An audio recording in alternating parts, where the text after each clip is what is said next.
അല്ല, ഒരു സെക്കൻഡ്, ഞാൻ ഒരിക്കലും സമരത്തിന് അനുകൂലമായിട്ടുള്ള ഒരാളല്ല. ഞാൻ ആ സംഘടനയിൽ നിൽക്കുമ്പോൾ അങ്ങനെ ഒരു സമരത്തിനെ വന്നിട്ട് നമ്മൾ 100% പിന്തുണയ്ക്കും. കാരണം എന്തിനും സമരം അല്ലല്ലോ പരിഹാരം.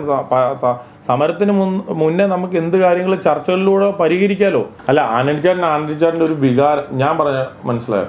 അതായത് പുള്ളിയുടെ ഒരു വികാരം എന്താണെന്ന് വെച്ച് കഴിഞ്ഞാൽ എൻ്റെ സിനിമേനെ പറ്റി വേറൊരാൾക്ക് പറയാൻ വേണ്ടി അതിൻ്റെ ഒരു ബഡ്ജറ്റും മറ്റു കാര്യങ്ങളും ഒക്കെ ഇപ്പം പറയാൻ വേണ്ടിയിട്ടിട്ട് ആരാണ് ചുമതലപ്പെടുത്തിയത് എന്നുള്ള രീതിയിലാണ്. ഞാനൊരു കാര്യം പറഞ്ഞോട്ടെ. നമ്മളൊരു സമരം എന്ന് പറയുന്നത് നാളെ മുതൽ എന്ന് പറയുവാണെങ്കിൽ ഓക്കെയാണ്, അതാണ് ഒരു സമരം. ഞാൻ ലിസിൻ സ്റ്റീഫനാണ്, പ്രൊഡ്യൂസർ അസോസിയേഷൻ്റെ ട്രഷററും അതോടൊപ്പം ഡിസ്ട്രിബ്യൂട്ടർ അസോസിയേഷൻ്റെ പ്രസിഡൻറ്റുമാണ്. കഴിഞ്ഞ 3-4 ദിവസങ്ങളായിട്ട് ഞങ്ങളുടെ അസോസിയേഷനിൽ ഞങ്ങൾക്കുള്ളിൽ നടന്ന വിഷയങ്ങൾ ഇങ്ങനെ പുറത്തു വരികയും അത് പുറത്ത് ഒരുപാട് പേർക്ക് ഒരു ഡിസ്കഷൻ ഉണ്ടാക്കേണ്ട ഒരു കാര്യമായി മാറുകയും ചെയ്തു. അതിൻ്റെ ഒരു പശ്ചാത്തലത്തിൽ മാത്രമാണ് ഞാനിന്ന് അത് ഒരു പരിധി വിട്ടു പോകുന്നു എന്ന് മനസ്സിലാക്കിയപ്പോഴാണ് ഞങ്ങൾക്കുള്ളിലുള്ളവരുടെ ഇടയിൽ ആയിട്ട് ഒരു ഡിസ്കഷൻ്റെ ഭാഗമായിട്ട് ഇന്ന് ഈ ഒരു പ്രസ് മീറ്റ് ഇവിടെ വിളിച്ചു കൂട്ടിയത്. ആക്ച്വലി പറഞ്ഞു കഴിഞ്ഞാൽ അറിയാം, സിനിമ എന്ന് പറയുന്നത് സിനിമ, സ്പോർട്സ്, രാഷ്ട്രീയം ഒക്കെ മനുഷ്യജീവിതത്തിൽ ഏറ്റവും പ്രധാനപ്പെട്ട ഒന്നാണ്. അതിൽ ഞാൻ പ്രവർത്തിക്കുന്ന മേഖലയാണ് സിനിമ എന്ന് പറയുന്നത്.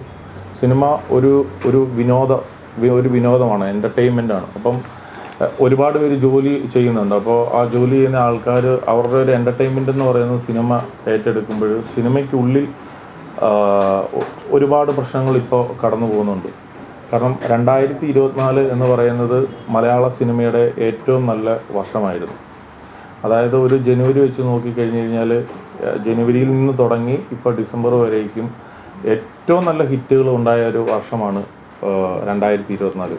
അപ്പം അങ്ങനെ ഒരു വർഷത്തിൽ നിന്ന് 2025 എത്തി നിൽക്കുമ്പോൾ ഇതിൻ്റെ ഒരു വ്യവസായം എന്ന് പറയുന്നത്, ഇതിൻ്റെ ഒരു ബിസിനസ് സാധ്യത എന്നൊക്കെ പറയുന്നത് കുറച്ച് കുറഞ്ഞു വരികയാണ്. അല്ലെങ്കിൽ OTT അല്ലെങ്കിൽ സാറ്റലൈറ്റ് പോലെയുള്ള കാര്യങ്ങൾ, ഇതിന് വേണ്ടപ്പെട്ട പ്രധാനമായ കാര്യങ്ങൾ ഞങ്ങളെ അത്രമാത്രം വേണ്ട രീതിയിൽ കാണുന്നില്ലേ എന്നുള്ളൊരു സംശയം ഞങ്ങൾക്ക് ഉണ്ട്. മറ്റ് ഭാഷകളെ കുറച്ചുകൂടെ കൂടുതലായിട്ട് അന്യഭാഷാ ചിത്രങ്ങൾ അവരെടുക്കാനായിട്ട് തയ്യാറാകുന്ന പശ്ചാത്തലത്തിൽ ഞങ്ങളുടെ നിർമ്മാതാക്കളുടെ ഒരു സംഘടനയിൽ നിന്ന് ഭയങ്കരമായ ഡിസ്കഷൻ വരികയും ഞങ്ങളുടെ ഒരു ഇതിൻ്റെ നിർമ്മാണ ചെലവ് ഭയങ്കരമായിട്ട് കൂടിപ്പോയി. അപ്പോൾ ഇതിൻ്റെ ഒരു എക്സ്പെൻസ് കൂടിയപ്പോൾ ഇതിൻ്റെ റിട്ടേൺസ് കൂടെ ഞങ്ങൾക്ക് കിട്ടണമല്ലോ. അപ്പോൾ റിട്ടേൺ കിട്ടിക്കൊണ്ടിരുന്ന ഒരു മെയിൻ പ്ലാറ്റ്ഫോമുകളായ അവരൊന്നും ഇപ്പോൾ മലയാള സിനിമ ബിഫോർ റിലീസ് എടുക്കുന്നില്ല. അപ്പോൾ ഇതൊരു വലിയ ഒരു ഇഷ്യൂ ആണ്. അപ്പം ഇതിൻ്റെ ഒരു ചർച്ച ഞങ്ങളുടെ പ്രൊഡ്യൂസർ അസോസിയേഷനിൽ ഗൗരവമായിട്ട് ഓരോ മാസവും ഇങ്ങനെ കൂടുന്ന എക്സിക്യൂട്ടീവ് കമ്മിറ്റിയിൽ ഇങ്ങനെ കൂടിയപ്പോൾ നമുക്ക് സംയുക്ത മീറ്റിംഗ് വേണം എന്നുള്ളതിൻ്റെ അടിസ്ഥാനത്തിൽ പ്രൊഡ്യൂസർ അസോസിയേഷൻ വിളിച്ചു ചേർത്ത ഒരു സംയുക്ത മീറ്റിംഗ്, അതിൻ്റെ അകത്ത് FIOC ഉണ്ടായിരുന്നു, ഡിസ്ട്രിബ്യൂട്ടർ അസോസിയേഷൻ ഉണ്ടായിരുന്നു, ചേംബറിൻ്റെ ആൾക്കാരുണ്ടായിരുന്നു, എല്ലാവരും ഉണ്ടായിരുന്നു. അപ്പം ആർട്ടിസ്റ്റിനെ നമ്മൾ ഈവൻ വിളിച്ചതായിരുന്നു. അപ്പോൾ അവർക്കത് വരാനായിട്ട് ഈവൻ പറ്റത്തില്ല. പിന്നെ ഞങ്ങളുടെ മെമ്പറായിട്ടുള്ള ആനന്ദിച്ചേട്ടനെ എല്ലാം ഞങ്ങൾ വിളിച്ചിരുന്നതാണ്. അപ്പോൾ പറ്റുന്നവർ മാത്രം അന്ന് അവൈലബിലിറ്റി, ഇപ്പോൾ നമ്മളൊരു മീറ്റിങ്ങിന് വിളിക്കുമ്പോൾ ആ ദിവസം ഫ്രീ ആണെങ്കിൽ എല്ലാവർക്കും വരാനായിട്ട് പറ്റുള്ളൂ. അപ്പം അന്ന് ആനന്ദിച്ചേട്ടൻ അവിടെ ഉണ്ടായിരുന്നില്ല. അപ്പം ഞങ്ങൾ പല സംഘടനകൾ കൂടി ആ മീറ്റിങ്ങിൽ പല കാര്യങ്ങൾ ഡിസ്കസ് ചെയ്തിരുന്നു. അപ്പോൾ അതിൽ ഡിസ്കഷൻ ഒരുപാട് കാര്യങ്ങൾ വന്നിരുന്നെങ്കിലും ഞാൻ നിങ്ങളുടെ അടുത്ത് 1-2 കാര്യങ്ങൾ മാത്രം പറയുകയാണ് എന്താണ് ഡിസ്കസ് ചെയ്തിരുന്നത് എന്നുള്ളത്. മെയിനായിട്ട് ഞങ്ങൾ തിയേറ്ററുകാരനെ കൂടെ ഇതിനകത്ത് വിളിച്ചതെന്താണെന്ന് ചോദിച്ചാൽ, തിയേറ്ററിൽ നമ്മൾ പടം എത്തിക്കുകയാണ്. കാരണം അവർക്കിത് അറിയേണ്ട കാര്യമില്ല. എങ്കിൽ പോലും ഞങ്ങളുടെ ഒരു വിഷമം തിയേറ്ററുകാരോട് പറഞ്ഞു. കാരണം ഈ മറ്റ് സംസ്ഥാനങ്ങളിലൊക്കെ എങ്ങനെയാണെന്ന് വെച്ച് കഴിഞ്ഞാൽ തിയേറ്ററിലൊരു മിനിമം ഗ്യാരണ്ടി കൊടുക്കും, തിയേറ്ററിലൊരു മിനിമം അഡ്വാൻസ് നമുക്ക് പ്രൊഡ്യൂസർക്ക് അല്ലെങ്കിൽ ഡിസ്ട്രിബ്യൂട്ടർക്ക് നമുക്ക് കിട്ടുന്നുണ്ട്. അപ്പം ആ ഒരു വ്യവസ്ഥ, ഒരു മിനിമം ഗ്യാരണ്ടി, അതായത് നമ്മളൊരു പടം ഒരു തിയേറ്ററിൽ കൊടുക്കുമ്പോൾ, ഇപ്പോൾ ഒരു തിയേറ്ററിൽ ഒരു എക്സാമ്പിൾ, ഒരു എറണാകുളത്ത് പത്മ എന്ന് പറയുന്ന തിയേറ്ററിൽ അല്ലെങ്കിൽ കവിത എന്ന് പറയുന്ന തിയേറ്ററിൽ നമ്മളൊരു പടം ഒരു 50 ലക്ഷം രൂപ വരെ പ്രൊഡ്യൂസർക്ക് ഷെയർ വരുന്ന പടങ്ങളുണ്ട്. അപ്പം നമ്മുടെ ഒരു ബെനിഫിറ്റിന് വേണ്ടിയിട്ട് ഞങ്ങൾ നിങ്ങൾക്ക് 10 ലക്ഷം രൂപയ്ക്ക് മിനിമം ഗ്യാരണ്ടിക്ക് നിങ്ങൾക്ക് തരാം. നിങ്ങൾ 10 ലക്ഷം രൂപ വരുന്ന ആ ഒരു 10 ലക്ഷം രൂപ ഗ്യാരണ്ടി പ്രൊഡ്യൂസർക്ക് മിനിമം ഗ്യാരണ്ടി കിട്ടുന്ന പോലെയുള്ള കാര്യങ്ങളൊക്കെ ഞങ്ങൾ ഡിസ്കസ് ചെയ്തിരുന്നു ആ ഒരു സംയുക്ത മീറ്റിങ്ങിൽ. അതുപോലെ തന്നെ ആർട്ടിസ്റ്റുകളുടെ റെമ്യൂണറേഷൻ, ടെക്നീഷ്യന്മാരുടെ റെമ്യൂണറേഷൻ, ഇതെല്ലാം നമുക്ക് കുറയ്ക്കുന്നതിന് എന്ത് ചെയ്യാൻ വേണ്ടിയിട്ട് പറ്റും. അപ്പം ഇതെല്ലാം ഞങ്ങൾ ഇതൊക്കെ അറിയിച്ചുകൊണ്ടിട്ട് ഞങ്ങളൊരു ലെറ്റർ പ്രൊഡ്യൂസർ അസോസിയേഷൻ അമ്മയ്ക്ക് അയച്ചിരുന്നു. ആ ലെറ്ററിൽ പറയുന്നത് എന്താണെന്ന് വെച്ച് കഴിഞ്ഞാൽ, ഞങ്ങൾ ഷൂട്ടിംഗ് സമയത്ത് ഞങ്ങൾ 30% ആർട്ടിസ്റ്റുകൾ, അതായത് 5 ലക്ഷം രൂപയ്ക്ക് മുകളിലുള്ള ആർട്ടിസ്റ്റുകൾക്ക് ഷൂട്ടിംഗ് ടൈമിൽ അതിൻ്റെ ഒരു 30%, ഡബ്ബിങ് സമയത്ത് ഞങ്ങളൊരു 30%, ബാക്കി 40% എന്ന് പറയുന്നത് ബിഫോർ റിലീസ്. അപ്പം നിങ്ങൾക്കറിയാം, ഡബ്ബിങ് കഴിഞ്ഞ് കഴിയുമ്പോൾ ആർട്ടിസ്റ്റുകൾക്ക് ഒരു ഹോൾഡില്ല, പ്രൊഡ്യൂസർ തരാതിരിക്കാം. അപ്പം അതിനുള്ളൊരു ഉത്തരവാദിത്വം പ്രൊഡ്യൂസർ അസോസിയേഷൻ ഏറ്റെടുത്തുകൊണ്ടിട്ട് ആ ബാക്കി വരുന്ന 40% എന്ന് പറയുന്നത് ആർട്ടിസ്റ്റിന് കിട്ടിക്കഴിഞ്ഞിട്ടേ ഉള്ളൂ. പ്രൊഡ്യൂസർ അസോസിയേഷൻ്റെ ഒരു NOC കൂടെ കൊടുത്തു കഴിഞ്ഞാൽ മാത്രമാണ് സെൻസർ ബോർഡിൽ സെൻസർ ചെയ്യാനായിട്ടുള്ള NOC നമുക്ക് കൊടുക്കാനായിട്ട് പറ്റും. അപ്പോൾ ആ ഉത്തരവാദിത്വം പ്രൊഡ്യൂസർ അസോസിയേഷൻ ഏറ്റെടുത്തോളാം എന്ന് പറയുകയും ചെയ്തിട്ട് ഉള്ള ഒരു ലെറ്റർ ഞങ്ങൾ അമ്മ അസോസിയേഷൻ അയച്ചിരുന്നു.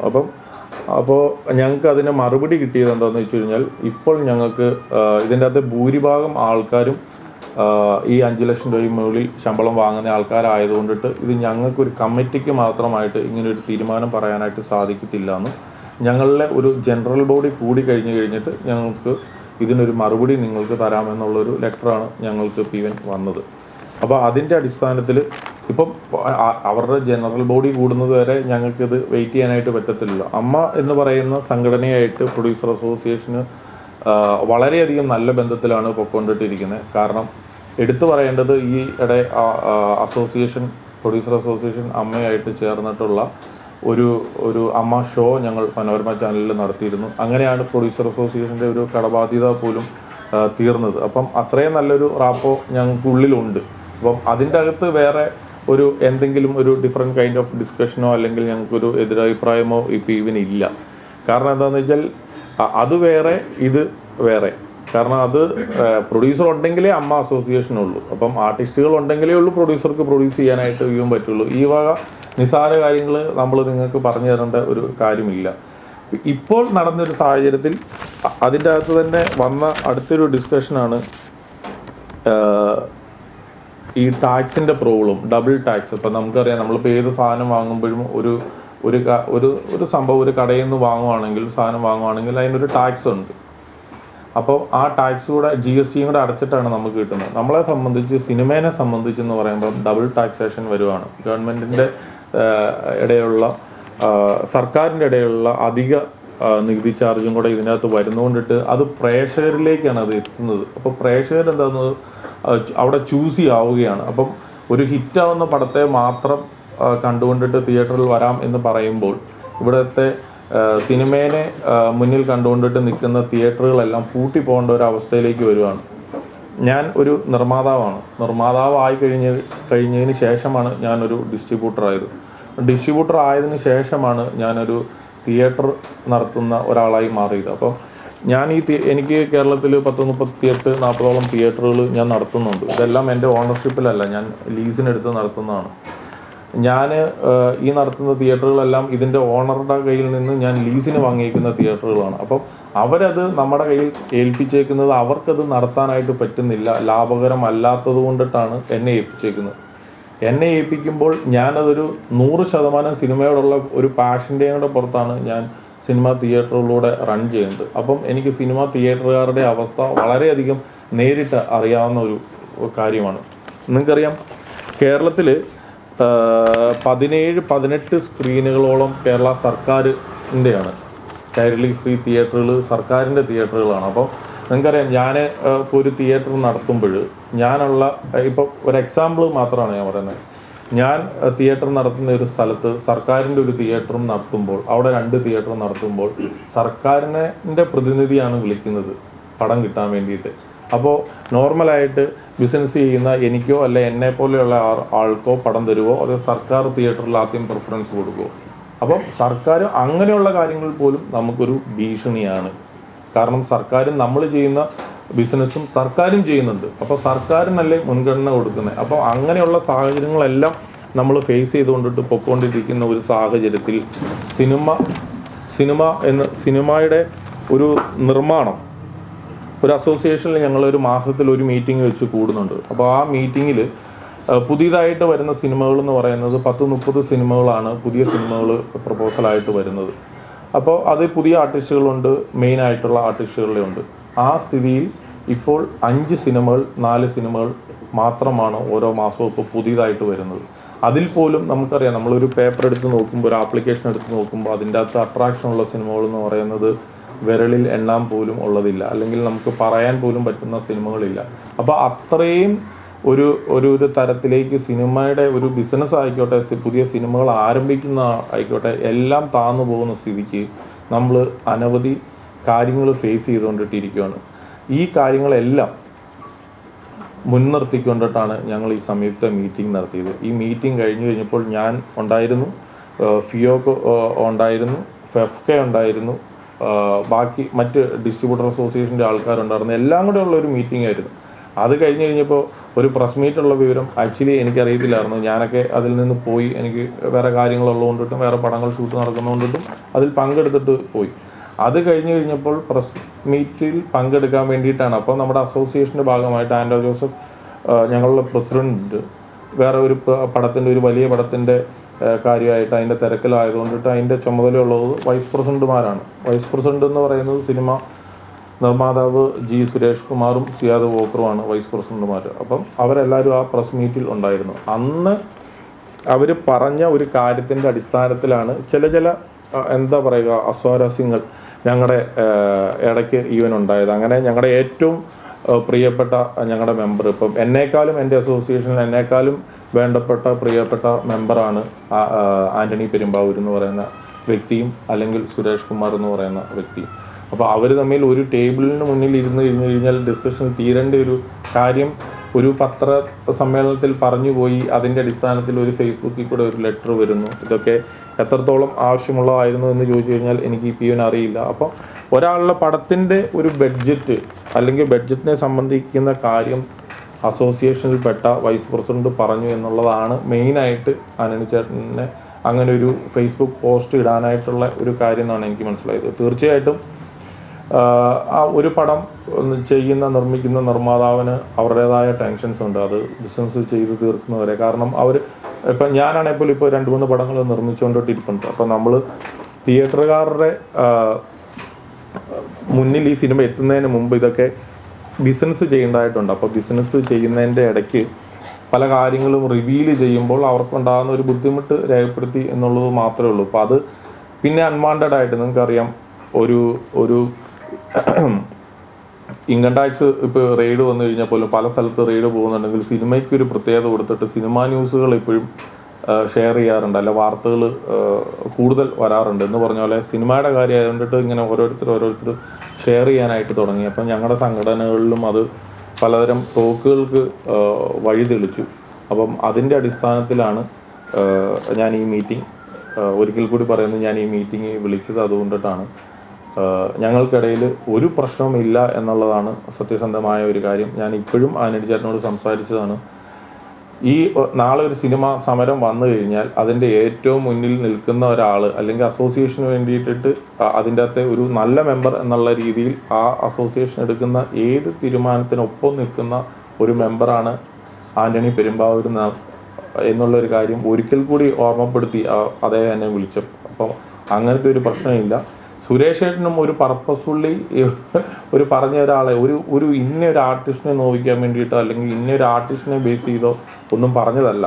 നിങ്ങൾക്കറിയാം, ഒരു അസോസിയേഷനെ സംബന്ധിച്ച് ജൂനിയർ ആയിട്ടുള്ള ആൾക്കാരും ഉണ്ട്, സീനിയർ ആയിട്ടുള്ള ആൾക്കാരും ഉണ്ട്. അപ്പോൾ നമുക്ക് 2 ടൈപ്പ് ഓഫ് ആൾക്കാരും നമുക്ക് ആവശ്യമാണ്. സീനിയർ ആയിട്ടുള്ള ആൾക്കാർ പറയുമ്പോഴാണ് കുറച്ചുകൂടെ ആധികാരികമായിട്ട് അത് പറയാനായിട്ട് പറ്റുകയുള്ളൂ. അതിൻ്റെ അടിസ്ഥാനത്തിലാണ് സുരേഷ് ഏട്ടൻ അത് പറഞ്ഞത് എന്നുള്ളത് മാത്രമാണ് എനിക്കത് പറയാനായിട്ടുള്ളത്. ഇന്ന് രാവിലെയും ഇന്നലെയൊക്കെ ഞാൻ സുരേഷ് ഏട്ടനായിട്ട് സംസാരിച്ചാണ്.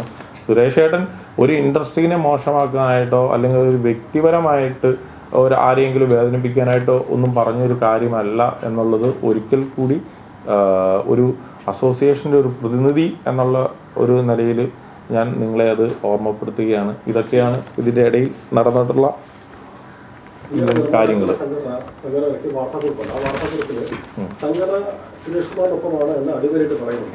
അതിനുശേഷം അതിന് മറുപടി ഒന്നാണ് മോഹൻലാൽ ആന്റണി പെരുമ്പാവൂരിന്റെ പോസ്റ്റ് ആദ്യം പോസ്റ്റർ ഷെയർ ചെയ്തുകൊണ്ട് ആന്റണി പെരുമ്പാവൂരിന്റെ പിന്തുണ പ്രഖ്യാപിക്കുന്നത്. അതെന്താ നമ്മൾ മനസ്സിലാക്കേണ്ടത്?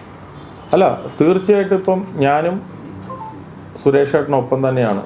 ഈ സുരേഷ് ഏട്ടനൊപ്പം തന്നെ എന്ന് പറയുമ്പം ആന്റണി പെരുമ്പാവൂരും സുരേഷ് കുമാറിനൊപ്പം തന്നെയാണ്. പക്ഷേ അങ്ങ് സുരേഷ് കുമാർ അപ്പൊ അല്ല കൃത്യമായിട്ട് പറയുന്നതിനകത്ത് ആന്റണി പെരുമ്പാവൂർ തള്ളിക്കളഞ്ഞുകൊണ്ടാണ് നിർമ്മാതാക്കൾ സംഘടന വാർത്താ കുറിപ്പ് അവസാനിക്കുന്നത്. അത് കൃത്യമായിട്ട് പറയുന്നുണ്ട്, പുറത്തു പോയി പറഞ്ഞത് അനുചിതമായി പോയി എന്ന വാക്കുകൾ. അല്ല, അത് കറക്റ്റാണ്. അതിൻ്റെ അകത്ത് ഇപ്പം ഒരു പക്ഷേ ഞാനും അതിൻ്റെ അകത്ത് സംഘടനയുള്ള ഒരാളല്ലേ. അപ്പോൾ ആ സംഘടനയുടെ ഒരു പ്രസിഡന്റ് അല്ലെങ്കിൽ ഒരു ട്രഷറർ എന്നുള്ള രീതിയിൽ ഒരു അംഗത്തിൻ്റെ ഒരു കാര്യം ഞാൻ പോയി ഒരു പ്രസ് മീറ്റിൽ ഈവൻ പറയുമ്പോൾ ഒരു വ്യക്തിപരമായിട്ട് ഇപ്പം ഈവൻ പറയുമ്പോൾ അത് ചിലപ്പോൾ ഇഷ്ടപ്പെടാതെ ഇപ്പം ഈവൻ ഇരിക്കാം. അത്ര മാത്രമേ അതിൻ്റെ അകത്തുള്ളൂ. അത് അതിൻ്റെ അകത്തൊരു ഒരു മേശയ്ക്ക് ചുറ്റുവരുന്ന് സംസാരിച്ച് തീർക്കേണ്ട വിഷയമായിരുന്നു ഇതെന്നുള്ളത്. അങ്ങനെ ഒരു അംഗത്തിന്റെ ഒരു സിനിമയെ എടുത്തു പറഞ്ഞുകൊണ്ട് ഒരു വാർത്താ സമ്മേളനം നടത്തേണ്ട ആവശ്യമുണ്ടായിരുന്നു. അല്ല, അങ്ങനെയല്ല. ആ അംഗത്തിന് വേണ്ടിയിട്ട് ആ അംഗത്തിന്റെ പ്രശ്നം മാത്രം പറയുന്ന ഒരു പത്രസമ്മേളനം അല്ലായിരുന്നു അത്. ആക്ച്വലി ഒരു സംയുക്ത മീറ്റിംഗിൽ പങ്കെടുത്ത അല്ലെങ്കിൽ അവിടെ എന്തൊക്കെ കാര്യങ്ങളാണ് നിർദ്ദേശിച്ചത്, ചർച്ച ചെയ്യപ്പെട്ടത് എന്നുള്ള കാര്യങ്ങൾ, പല കാര്യങ്ങൾ പറയുന്നതിൻ്റെ ഇടയിൽ നമ്മൾ കാഷ്വലായിട്ട് ചോദിക്കുമല്ലോ. അപ്പോൾ അങ്ങനെ ചോദിച്ച ഒരു ചോദ്യത്തിനുള്ള മറുപടി ആയിട്ടാണ് പുള്ളി അദ്ദേഹം പറഞ്ഞത്. സമ്മേളനത്തിൽ അങ്ങനെ ഒരു സംഭവം പറഞ്ഞിട്ടില്ല. ആന്റണി പെരുമ്പാവൂരിന്റെ ബജറ്റിനെ കുറിച്ച് പറഞ്ഞിട്ടില്ല. അദ്ദേഹം വേറൊരു ഓൺലൈനിൽ കൊടുത്ത അഭിമുഖത്തിലാണ് പറഞ്ഞത്. വാർത്താ സമ്മേളനത്തിൽ സുരേഷ് കുമാർ ആ വാക്ക് ഉപയോഗിച്ചിട്ടില്ല. ആന്റണി പെരുമ്പാവൂർ ബജറ്റിനെ കുറിച്ച് പറഞ്ഞിട്ടില്ല. ഇവിടെ ഏറ്റവും പ്രധാനപ്പെട്ട കാര്യം, ഇതുമായി ബന്ധപ്പെട്ടിട്ട് ആന്റണി പെരുമ്പാവൂരിന് ഈ പ്രശ്നമുണ്ടായപ്പോൾ ഞായറാഴ്ച എന്ന ദിവസം ലിസ്റ്റിന് ഉൾപ്പെടെ വളരെ വിളിച്ചു. ആന്റണി പെരുമ്പാവൂർ വിളിച്ചിരുന്നു, ഇല്ലേ? അസോസിയേഷൻ വളരെ വിളിച്ചിരുന്നു. അന്നും ആന്റണി പെരുമ്പാവൂർ ആവശ്യപ്പെട്ടത് എന്റെ ബജറ്റിനെ കുറിച്ച് പറയാൻ ആർക്കാണ് അധികാരമുള്ളത്, അത് അസോസിയേഷൻ ചുമതലപ്പെടുത്തിയിട്ടുണ്ട്. ഒരു ചോദ്യം ഉന്നയിച്ചു.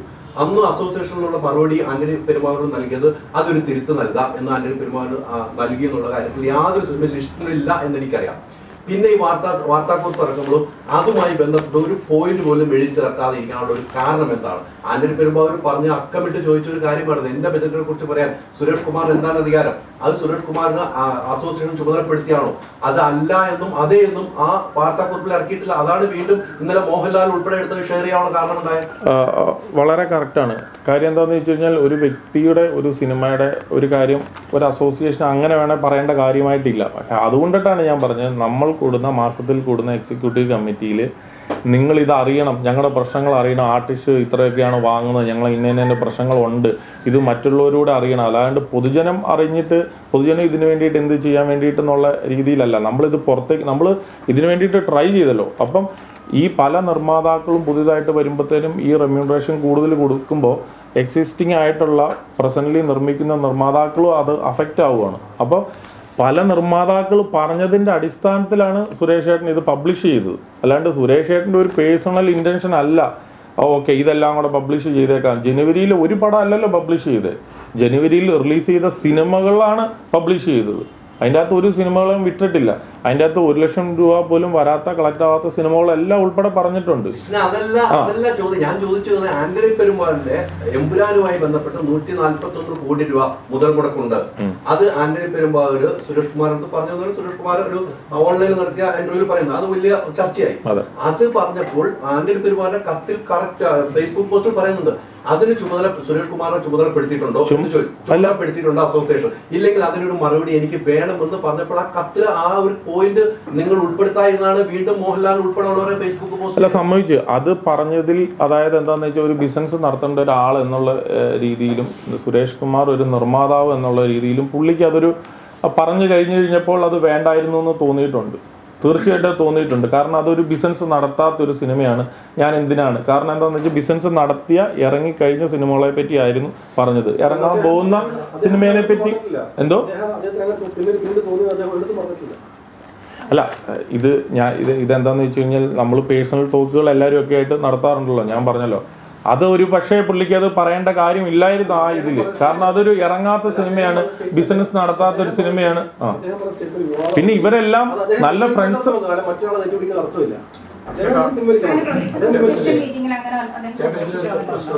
ആന്റണി പെരുമ്പാവൂർ ഇപ്പൊ പറയുന്നുണ്ട് സുരേഷ് കുമാർ മറ്റ് നിർമ്മാതാക്കളുടെ അഭിപ്രായം പറഞ്ഞു പറയുന്നത്. അപ്പോൾ ആന്റണി പെരുമ്പാവൂർ ഇത് സംഘടനയെ പറയാതെ ഇത് ഫേസ്ബുക്കിൽ എഴുതിയിട്ട് തെറ്റായ നടപടിയല്ലേ? അല്ല ഞാൻ പറഞ്ഞല്ലോ പുള്ളിയുടെ അദ്ദേഹത്തിൻ്റെ ഒരു വിഷമം ഇപ്പം ഇവൻ അറിയിച്ചു എന്നുള്ളത് മാത്രമാണ്. ഇവർ തമ്മിൽ നല്ല തിക് ഫ്രണ്ട്സാണ്. ലാലേട്ടനായിക്കോട്ടെ, സുരേഷ് ഏട്ടനായിക്കോട്ടെ, ആന്റണി ചേട്ടനായിക്കോട്ടെ, എല്ലാവരും നല്ല ഫ്രണ്ട്സാണ്. അതിൻ്റെ അകത്ത് യാതൊരു ഡൗട്ടും ഇല്ല. പക്ഷേ ഒരു കാര്യം വന്നു, പക്ഷേ അതൊരു പബ്ലിക് ഫോറത്തിൽ കൂടെ വന്നു പോയി അല്ലെങ്കിൽ ഒരു മാധ്യമത്തിൽ കൂടി അത് പറഞ്ഞു, വേറൊരാൾ ഒരു ഫേസ്ബുക്കിൽ കൂടെ ഒരു പോസ്റ്റ് ഇട്ടു. നിങ്ങൾ പ്രതികരിക്കാൻ സംഘടന തന്നെ ആന്റി പെരുമാറിന്റെ നിലപാട് തള്ളിക്കൊടുന്ന വാർത്താക്കുറിപ്പാക്കി. പിന്നെ ഇന്നിപ്പോ നിങ്ങൾക്ക് ഈ പറയുന്ന വാദം എന്താണെന്ന് മനസ്സിലാക്കി. എങ്ങനെ നിങ്ങൾ കൃത്യമായിട്ട് ആന്റി പെരുമാറി നിലപാട് തള്ളിക്കൊണ്ട് പറഞ്ഞ വാർത്താക്കുറിപ്പ് ഇറക്കിയത് അനുചിതമായി പോയി, പുറത്ത് പറഞ്ഞ അനുചിതമായി പോയി, കുറേ നിലപാട് തള്ളി. അല്ല തീർച്ചയായിട്ടും ഒരു സംഘടന എന്നുള്ള ഒരു നിലയ്ക്ക് അങ്ങനെ ഒരു ലെറ്റർ എഴുതണല്ലോ. കാരണം അതിൻ്റെ അകത്ത് ഒരു മെമ്പർ കാട്ടി, ഇപ്പൊ ഞാൻ ചെയ്തിട്ട് അമ്മ അസോസിയേഷനിൽ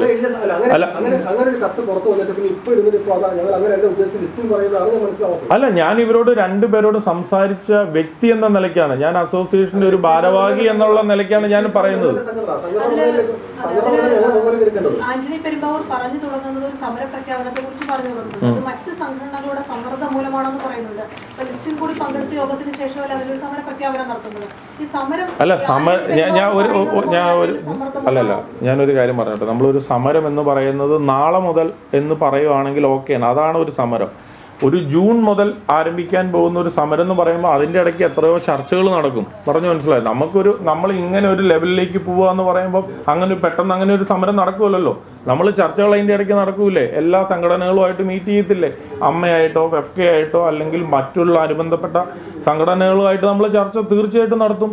തീർച്ചയായിട്ടും നടത്തി കഴിഞ്ഞിട്ട് സമരം വെക്കാൻ വേണ്ടിയിട്ടല്ലോ. ഇന്ന് ഞാൻ ചോദിച്ചാൽ എനിക്കൊരു 40 തിയേറ്ററുകളുണ്ട്, അല്ലെങ്കിൽ കേരളത്തിൽ 750 തിയേറ്ററുകളോ ഉണ്ട്, സ്ക്രീനുകളോളം ഉണ്ട്. ഇതെല്ലാം അടച്ചിട്ടിട്ട് ആർക്കാണ് ഗുണം കിട്ടുന്നത്? നമ്മൾ അങ്ങനെ ഒരു സമരത്തിന് അഗനിസ്റ്റാണ്. പറഞ്ഞു മനസ്സിലാവും. പക്ഷേ ഒരു സംഘടന എന്ന് പറയുമ്പം അത് പറഞ്ഞു പോകും. അല്ലെങ്കിൽ എന്താ സമരമാണ്, അല്ലെങ്കിൽ ഇവിടെ എല്ലാവർക്കും ജീവിക്കണ്ടേ? ഞാനുൾപ്പെടെ ഞാനൊരു പ്രൊഡ്യൂസറായിട്ട് വന്ന് നിന്ന് വളർന്ന ഒരാളാണ്. അപ്പോൾ എന്താണെന്ന് വെച്ച് കഴിഞ്ഞാൽ അവിടെ ഒരു ഇഷ്യൂ ഉണ്ടെങ്കിൽ അത് ചർച്ച ചെയ്യാൻ വേണ്ടിയിട്ട് ഒരു അവസരം വേണം. അപ്പോൾ ആ അവസരത്തിന് വേണ്ടിയിട്ടിട്ട് നമ്മൾ പറയും. ഇപ്പോൾ സർക്കാർ പറയാറില്ല, അല്ലെങ്കിൽ പ്രതിപക്ഷം പറയാറില്ല ഞങ്ങൾ ഇങ്ങനെ സമരം വെക്കുമെന്ന്, ഇന്ന രീതിയിൽ ഹർത്താൽ ഉണ്ടാവുന്നു. ആ പറയുന്നതിന് മുമ്പ് തന്നെ അത് പ്രശ്നം പരിഹരിക്കത്തില്ലേ? അപ്പൊ അല്ലല്ല പ്രശ്നം ഒരു മിനിറ്റ്, അങ്ങനെ ഒരു എക്സാക്റ്റ് ആയിട്ട് ഒരു ഡേറ്റിൽ ഒരു സമരമായിട്ട് ഞങ്ങൾ ഇങ്ങനെ ഉദ്ദേശിക്കുന്നു, ഞങ്ങൾ ഇങ്ങനെയൊന്നും നടന്നില്ലെങ്കിൽ ചിലപ്പോൾ സമരത്തിലേക്ക് പോവാം, അങ്ങനെയാണ്. അല്ല അതാണ് അല്ലല്ല ഇപ്പൊ വാക്കുകൾ ഇപ്പൊ ആർക്കും വന്നിട്ട് ഇവൻ ചെറുതായിട്ട് തെറ്റിപ്പോവാലോ. പറഞ്ഞു മനസ്സിലായോ? അല്ലാണ്ട് നമ്മൾ ജൂൺ 1-ാം തീയതി മുതൽ സമരം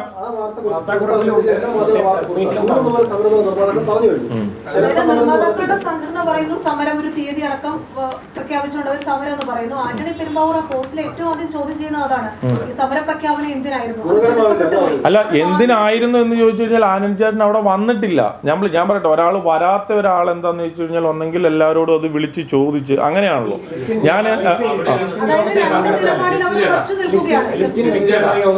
ഒരാൾ ചോദിച്ചാൽ എനിക്ക് അങ്ങോട്ടോ ഇങ്ങോട്ടോ നോക്കാം, അതുകൊണ്ടാണ് ഞാൻ പറഞ്ഞത്. അല്ല ഒരു സെക്കൻഡ്, ഞാൻ ഒരിക്കലും സമരത്തിന് അനുകൂലമായിട്ടുള്ള ഒരാളല്ല. ഞാൻ ആ സംഘടനയിൽ നിൽക്കുമ്പോൾ അങ്ങനെ ഒരു സമരത്തിനെ വന്നിട്ട് നമ്മൾ 100% പിന്തുണയ്ക്കും. കാരണം എന്തിനും സമരം അല്ലല്ലോ പരിഹാരം. സമരത്തിന് മുന്നേ നമുക്ക് എന്ത് കാര്യങ്ങൾ ചർച്ചകളിലൂടെ പരിഹരിക്കാമല്ലോ. ചർച്ച ചെയ്ത് പരിഹരിക്കാൻ പറ്റാത്ത ഒരു വിഷയം ഇൻഡസ്ട്രിയിൽ ഇല്ല എന്നേ ഉദ്ദേശിച്ചുള്ളൂ. എന്താണ് ഇപ്പോ ദിനു അങ്ങനെ എടുക്കുവാണെങ്കിൽ എനിക്കിപ്പോ ഒന്നും പറയാനില്ല. ഞാൻ പറഞ്ഞ ഞങ്ങളുടെ സംഘടനയിൽ അങ്ങനെ ഒരു ഭിന്നത ഇല്ല. ഞങ്ങളുടെ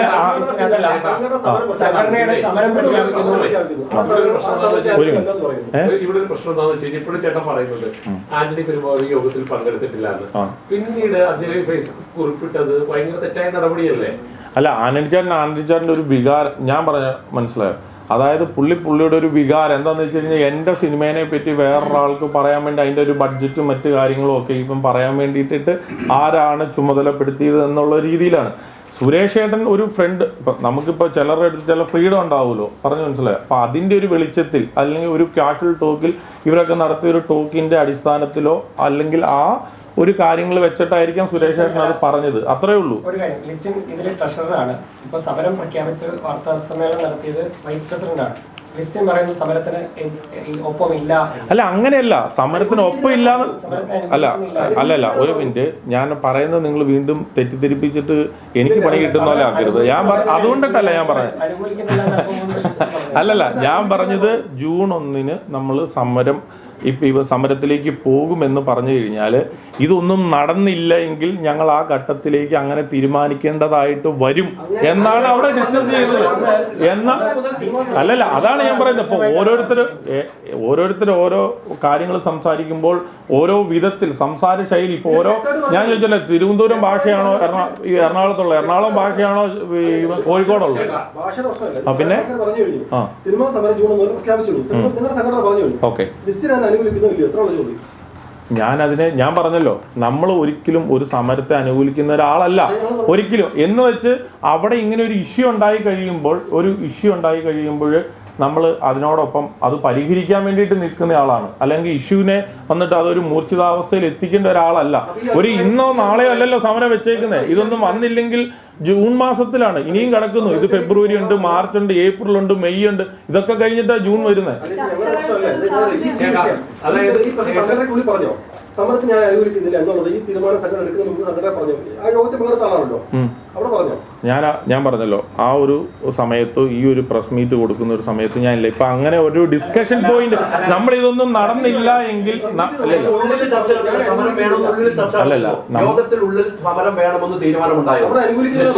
ഒന്നും നടന്നില്ല, നമുക്ക് അനുകൂലമായിട്ട് ഒരു പരിപാടികൾ നടക്കുന്നില്ല എങ്കിൽ നമുക്കൊരു സമരത്തിലേക്ക് പോകാമെന്ന് എല്ലാ സംഘടനകൾ കൂടി ചർച്ച ഉണ്ടായി, നമുക്ക് പോകാമെന്നുള്ളത്. ആ പോകുന്നതിന് മുമ്പ് ഡിസ്കഷൻസ് ഉണ്ടല്ലോ. അതെന്താണ്? ജൂൺ മുതൽ എങ്ങനെ ജൂൺ മാസം എന്നുള്ളൂ പറഞ്ഞുള്ളൂ. ജൂൺ 1 എന്ന് പറഞ്ഞിട്ടില്ല, ജൂൺ മാസം എന്ന് പറഞ്ഞു. അല്ല, ഒരു സെക്കൻഡ്, അത് സംഘടനയ്ക്കുള്ളിൽ അങ്ങനെയാണല്ലോ. ഞാൻ എന്താന്ന് വെച്ചാൽ നിങ്ങളൊരു കാര്യം മനസ്സിലാക്കണം. കാരണം ഇപ്പോൾ നമ്മുടെ ഷെയ്ൻ നിഗം അല്ലെങ്കിൽ ശ്രീനാഥ് ബാസി എന്ന് പറയുന്ന ഒരാൾ പല പടങ്ങൾക്ക് പ്രശ്നം ഉണ്ടായി കഴിഞ്ഞപ്പോൾ ഈ സംഘടനയാണ് ആ പ്രശ്നം ഉണ്ടായ പടങ്ങളിലെല്ലാം സോർട്ട് ഔട്ട് ചെയ്ത്. സംഘടന നമുക്ക് ആവശ്യമാണ്. ഇപ്പോൾ കാർണിവൽ എന്ന് പറയുന്ന തിയേറ്റർ ഗ്രൂപ്പ് ഉണ്ട്, എല്ലാവർക്കും 8, 10, 20 അല്ല മനസ്സിലാക്കേണ്ടതായിട്ടുണ്ട്. സംഘടന എന്തിനാണ്? സംഘടനയ്ക്ക് ഒപ്പമാണോ സംഘടനയ്ക്ക് എതിരെ? കൺഫ്യൂസ് അല്ല, സംഘടനയ്ക്ക് ലിസ്റ്റിൻ സംഘടനയ്ക്ക് ഒപ്പമാണോ അല്ലയോ എന്നുള്ള ചോദ്യത്തിലാണ് പറഞ്ഞത്. എന്തുകൊണ്ടിട്ട് സംഘടന 100% സംഘടനയ്ക്ക് ഒപ്പം തന്നെയാണ്. ഞാൻ ഒരു മിനിറ്റ് ഒരു ചർച്ച നടത്തുമ്പോൾ നമുക്ക് എല്ലാവർക്കും ഒരേ തീരുമാനമാണോ? മജോറിറ്റി തീരുമാനമല്ലേ പാസ്സാക്കുന്നത്? ഇപ്പൊ ഒരു ഇലക്ഷൻ നടക്കുമ്പോൾ കൂടുതൽ വോട്ട് കിട്ടുന്ന ആളല്ലേ ജയിക്കുന്നത്, അല്ലേ? അങ്ങനെയല്ലേ ജയിക്കുന്നത്. എനിക്ക് അങ്ങനെയാ മനസ്സിലായിട്ടുള്ളത്. ഞാൻ പറഞ്ഞ ഒരു മിനിറ്റ്, കാർണിവൽ ഗ്രൂപ്പ് എന്ന് പറയുന്ന തിയേറ്റർ ഗ്രൂപ്പ് 10 കോടി രൂപയോളം ഞങ്ങൾക്ക് തരാനുണ്ടായിരുന്നു. തിയേറ്റർ സംഘടന ഉള്ളത് കൊണ്ടിട്ടാണ് എല്ലാ പ്രൊഡ്യൂസേഴ്സിനും എല്ലാ ഡിസ്ട്രിബ്യൂട്ടേഴ്സിനും അത് പിരിച്ചു കിട്ടിയത്. അപ്പൊ സംഘടനയ്ക്ക് ഞാൻ ഉൾപ്പെടെ ഉള്ളവർ എല്ലാവരും അത്രത്തോളം പ്രാധാന്യം കൊടുക്കുന്നുണ്ട്. ഞാനിപ്പോൾ സംഘടനയിലുണ്ട്, അല്ലെങ്കിൽ ഞാൻ ഈ ഒരു അഭിപ്രായത്തോട് എനിക്ക് ഒരു സമരത്തോട് താല്പര്യമില്ല എന്ന് പറഞ്ഞു കഴിഞ്ഞാൽ എൻ്റെ ഞാൻ ഉൾപ്പെടുന്ന ഒരു സംഘടനയിലെ മജോറിറ്റി ആളുകൾ പറയുകയാണ് നമുക്ക് ഒരു സമരത്തിലേക്ക് പോകാം എന്ന് പറഞ്ഞു കഴിഞ്ഞാൽ ഞാൻ അതിനൊപ്പം തന്നെയാണ്. എന്റെ അഭിപ്രായത്തിന് സംഘടനാ പ്രവർത്തനം വേണം. പക്ഷേ സംഘടനയ്ക്കുള്ളിലുള്ള അംഗങ്ങളിൽ ഏകാഭിപ്രായം വരുന്ന കാര്യങ്ങളാണല്ലോ ഒരു വൈസ് പ്രസിഡന്റ് ആണെങ്കിൽ അത് പറയേണ്ടതുള്ളൂ. അതല്ലാതൊരു കാര്യം ഇപ്പൊ ലിസ്റ്റിന് തന്നെ മാറ്റി പറയേണ്ടി വരുന്ന കാര്യം ഞാൻ മാറ്റിയല്ല പറഞ്ഞു. ഞാൻ എന്താ ഒരു സെക്കൻഡ്, ഞാൻ എന്താ മാറ്റി പറഞ്ഞത്? അല്ല, അതിന് ഒരു സെക്കൻഡ്, നിങ്ങൾ എന്റെ അഭിപ്രായമാണ് ചോദിച്ചത് അല്ലെ? സംഘടനയുടെ അഭിപ്രായം ഞാൻ പറഞ്ഞു. നിങ്ങൾ എൻ്റെ ഒരു അഭിപ്രായം സമരത്തോട് ലിസ്റ്റിന് അനുകൂലിക്കുന്നുണ്ടോ എന്ന് ചോദിച്ചു കഴിഞ്ഞാൽ സമരത്തോട് ഞാൻ അനുകൂലിക്കുന്നില്ല എന്ന് തന്നെയാണ് ഞാൻ ഇപ്പോഴും പറയുന്നത്. സംഘടനയുടെ അഭിപ്രായത്തോട് യോജിക്കുന്നുണ്ടോ എന്ന് ചോദിച്ചാൽ 100% സംഘടനയുടെ അഭിപ്രായത്തോട് ഞാൻ യോജിക്കുന്നു എന്നാണ് ഞാൻ പറയുന്നത്. കാരണം ഞാൻ സംഘടനയിൽ നിന്ന് പല ആനുകൂല്യങ്ങളും കൈപ്പറ്റിയ ആളാണ്. എനിക്കൊരു പ്രശ്നം വന്നു കഴിയുമ്പോഴത്തേനും സംഘടനയാണ് എൻ്റെ ഒപ്പം ഉള്ളത്. ഒരു ഇൻഡിവിജ്വൽ ആയിട്ട് പോയി എനിക്ക് പല പ്രശ്നങ്ങളും തീർക്കാനായിട്ട് സാധിക്കത്തില്ല. അത് മനസ്സിലാക്കണം.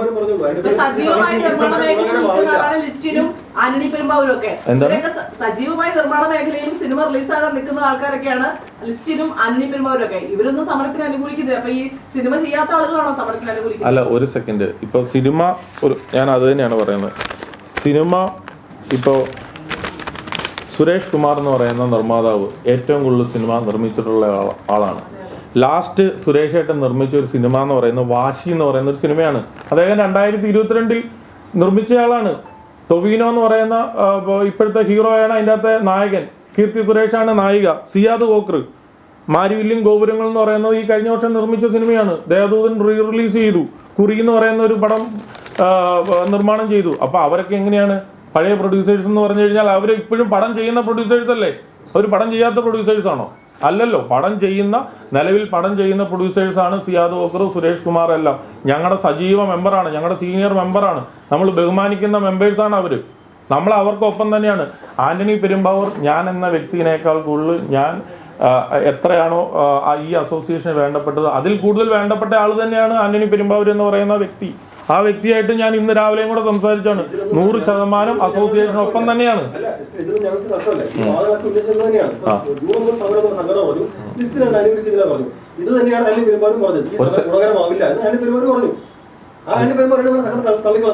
അല്ല ദിനു, ഞാൻ പറയുന്നത് അതായത് പുള്ളിയുടെ അഭിപ്രായം ഇവൻ പറഞ്ഞു, ഞാൻ അതിനെ അനുകൂലിക്കുന്നില്ല എന്ന് പറഞ്ഞു. അതുകൊണ്ടാണ് നമുക്ക് ടൈമുണ്ട്. ഫെബ്രുവരി, മാർച്ച്, ഏപ്രിൽ, മെയ്, ജൂൺ വരെ സമയമുണ്ട്. ഇപ്പോൾ ഒരു കാര്യം പ്രഖ്യാപിക്കുമ്പോൾ അതിന് വേണ്ടിയിട്ടല്ലേ അത് ഒരു കുറെ സമയം എടുത്ത് മാറ്റി വെച്ചിട്ട് വെച്ചേക്കുന്നത്. അത് നമുക്കത് സോർട്ട് ഔട്ട് ചെയ്യാൻ വേണ്ടിയിട്ടാണല്ലോ. അല്ല, ഞാനൊരു കാര്യം ഒരു കാര്യം ചോദിച്ചോട്ടെ. അല്ലല്ല, തീർച്ചയായിട്ടും നമ്മൾ എന്തെങ്കിലും തീരുമാനങ്ങൾ എടുത്തില്ല എങ്കിൽ നമുക്ക് എങ്ങനെയാണ് ഓരോരോ കാര്യങ്ങൾ നമുക്ക് സോർട്ട് ഔട്ട് ചെയ്യാനായിട്ട് പറ്റുന്നത്? അതൊന്ന് പറഞ്ഞോ. അല്ലെങ്കിൽ ഇങ്ങനത്തെ കാര്യങ്ങളൊന്നും എടുക്കുന്നില്ല, അങ്ങനത്തെ ഉള്ള ആളുകളെ മാത്രം ഇതിൻ്റെ നേതൃസ്ഥാനത്ത് ഇരുത്താം. ഇങ്ങനത്തെ പ്രഖ്യാപനങ്ങളും ഇങ്ങനത്തെ പ്രശ്നങ്ങളും ഒന്നും ഉന്നയിക്കാത്ത, ആർക്കും വായിൽ നിന്ന് സംസാരിക്കുമ്പോൾ ഒരു വാക്ക് പോലും തെറ്റിദ്ധാരണ രീതിയിൽ ആ രീതിയിൽ പോലും വരുത്താത്ത രീതിയിലുള്ള ആൾക്കാരെ ഇതിൻ്റെ നേതൃസ്ഥാനത്ത് ഇരുത്താം. അപ്പോൾ പിന്നെ പ്രശ്നമില്ലല്ലോ. നമുക്കൊക്കെ പ്രശ്നങ്ങളില്ലാതെ കാര്യങ്ങൾ നടന്നു പോകണമെന്ന് മാത്രമേ ഉദ്ദേശിക്കുന്നുള്ളൂ. കാരണം നമ്മൾ സിനിമേനെ 100% ഡിപ്പെൻഡ് ചെയ്ത് സിനിമയാണ് നമ്മുടെ 100% ബിസിനസ് എന്ന് പറഞ്ഞ് വിശ്വസിക്കുന്ന, അതിൽ നിന്ന് മുന്നോട്ട് പോകുന്ന ഒരാളാണ്. അപ്പോൾ തീർച്ചയായിട്ടും സംഘടന നമുക്ക് ആവശ്യമാണ്. അതിൻ്റെ അകത്ത് വരുന്ന കാര്യങ്ങളെല്ലാം ഡിസ്കഷനിലൂടെ തന്നെ പോകുന്ന കാര്യങ്ങളാണ്. ഈ ജനുവരിയിലെ വന്ന സിനിമകളുടെ കണക്ക് പുറത്തുവിട്ടു, എത്ര നേടി അല്ലെ എത്ര നഷ്ടം സംഭവിച്ച കണക്ക് നിർമ്മാതാക്കൾ പുറത്തുവിട്ടു. ആ പുറത്തുവിടുന്ന രീതി ഇനിയിപ്പോൾ അടുത്ത മാസം വേണമെങ്കിൽ തുടരും എന്നുള്ളതാണ് വാർത്താ സമ്മേളനത്തിൽ പറഞ്ഞത്. ആ ലിസ്റ്റ് യോജിക്കുന്നു? അത് യോജിക്കുന്നുണ്ടോ എന്ന് ചോദിച്ചു കഴിഞ്ഞാൽ അതാണ് ഞാൻ വീണ്ടും പറഞ്ഞത്. നമ്മുടെ അംഗങ്ങൾ കൂടുതൽ പേര് ഇത് പറഞ്ഞു, ഇത് അറിയണം, ഇവരോട് അറിയണം. ഇവരറിഞ്ഞില്ല എന്ന് ഇവർ നടിക്കാൻ വേണ്ടിയിട്ട് പാടില്ല.